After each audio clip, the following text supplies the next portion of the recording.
Hey, what's going on, guys? Welcome back to the ElementalMaker.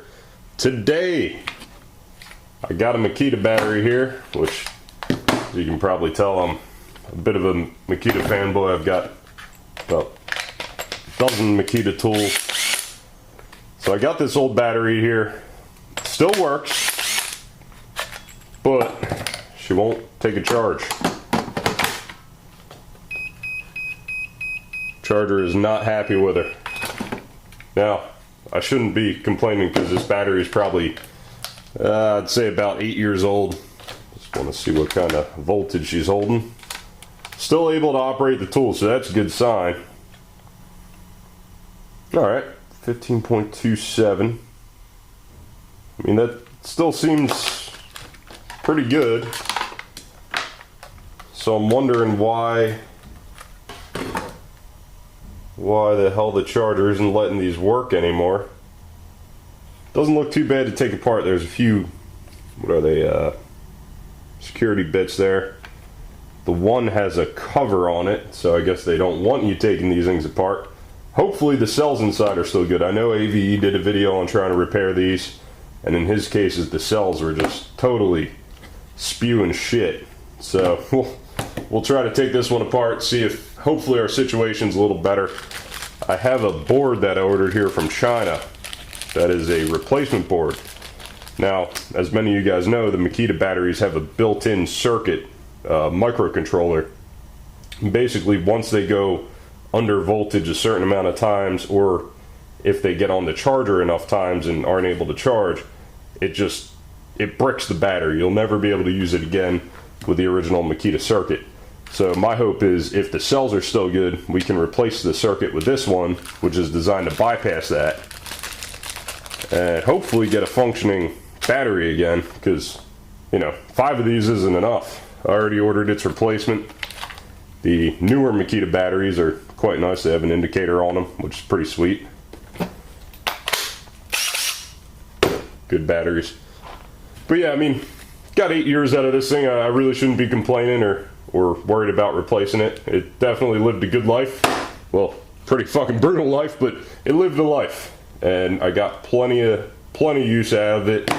But let's see what's inside here. Hopefully the cells aren't damaged.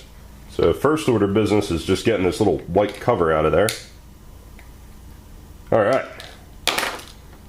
Look at that. So that is how they're trying to keep you out of these. Well, they designed this sucker pretty smart. The security bits that I have here, you can't get these down in to actually reach. So you would need the actual correct size screwdriver. I happen to luck out though, because this little precision screwdriver I have happens to span perfectly. And I can actually get it in there and unscrew these jobbies. So that is a win. These things are, I think they're Loctited in with, not Loctite, but use some sort of CA glue to fix these in, because they are in there. Takes quite a hand job. Get these out of here. Ooh. Alright, that's all 4 of them. That was easy. Okay. So there's the brain box. AV went into all this stuff with his video. You know, I'm not gonna step on his toes there. He's got a great informative video, so I highly recommend checking that out. Just gotta see how to actually get this out of here now. Who is your daddy and what does he do? Try to pop these out without damaging the cells, because it still looks like they're pretty intact.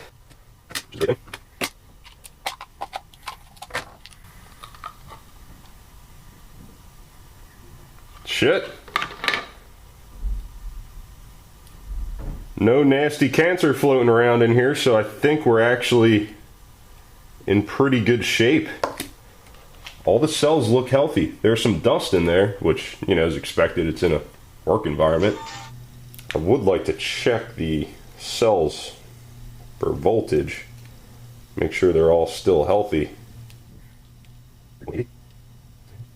3.88. So they're all balanced properly, and they're all at 3.88 volts.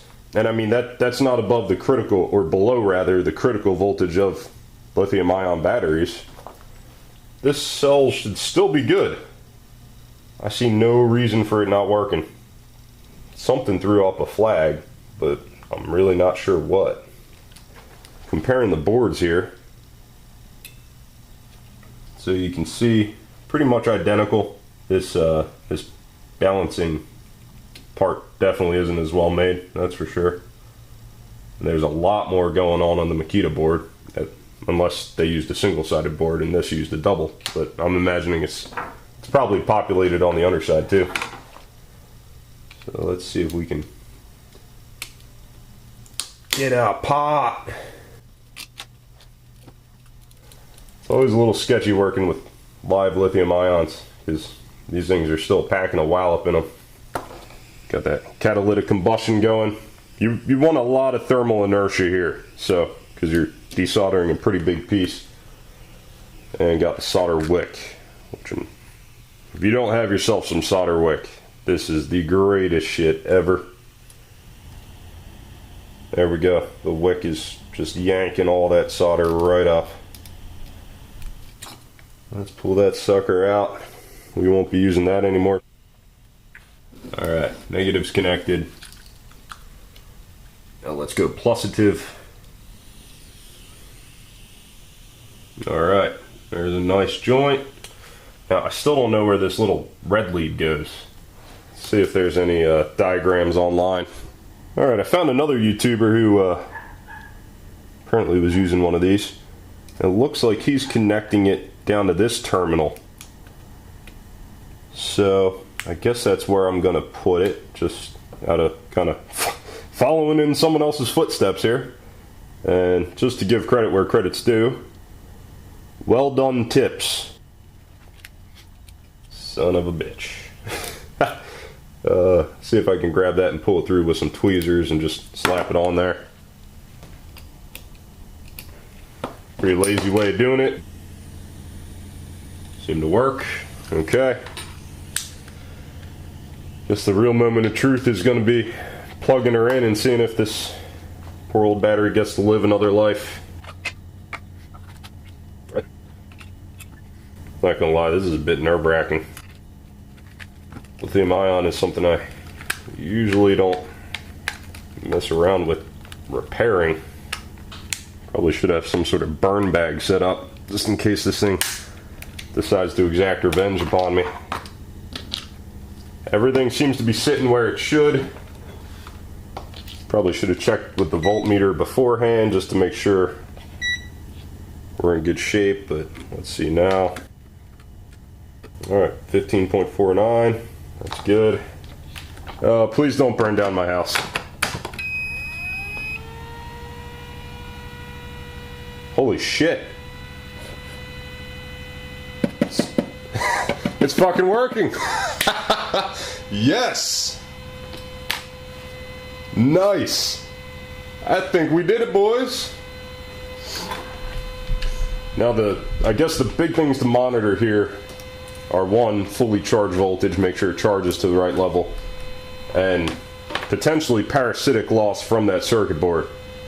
I am dead positive there's, China designers, no offense to them, but they probably don't have quite the same resources the, Makita designers in Germany have, or wherever the hell they make it. Maybe Japan, not quite sure. But I'm betting that circuit board probably has some parasitic loss. Now the Makita boards actually do as well. I mean, it's always running these ICs, and that's where failures usually happen in the Makita boards. We'll come back and see if she's fully charged in half an hour or so. God damn, I'm nervous. I want to sit here and watch it, make sure it doesn't explode on me. That's really where the big thing comes in with the real, the genuine Makita cells.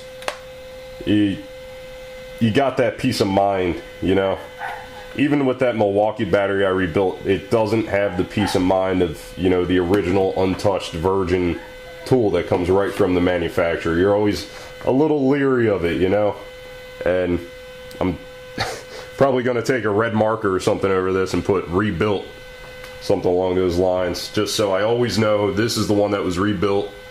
Don't leave it inside the house, or leave it in the basement in the concrete or something, somewhere it won't potentially start a major fire or something of that nature.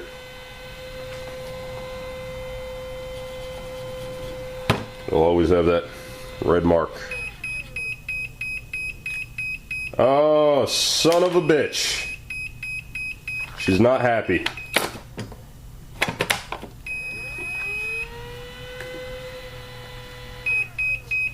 Yep, right away.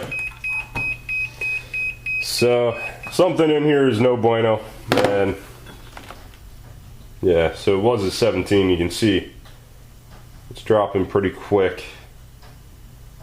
So I think maybe there is a damaged cell somewhere in there. So I still might be able to get a little life out of this. Maybe use it in the crappiest of Makita tools. The Makita shitback.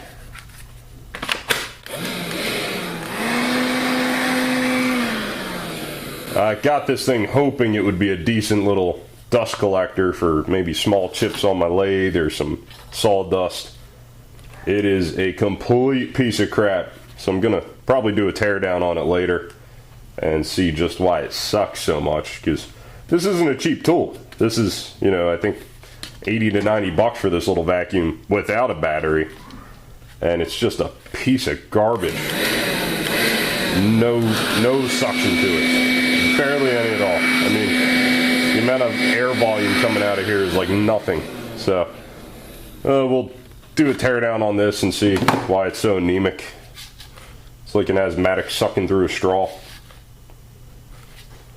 But I was really hoping we'd be able to get this thing back up and lively, but I think the 18650s have beaten us today. Yet another YouTuber beaten by the mighty Makita machine. Sad loss here. Now, I'm not even sure if I wouldn't recommend getting this board. If your battery's dead, in my case I was just being greedy. I've gotten probably 8 or so years out of this thing and was hoping to get a little more. What more could you ask from a battery? 8 years of beating the living snot out of this thing, and it just coming back and back and back for more.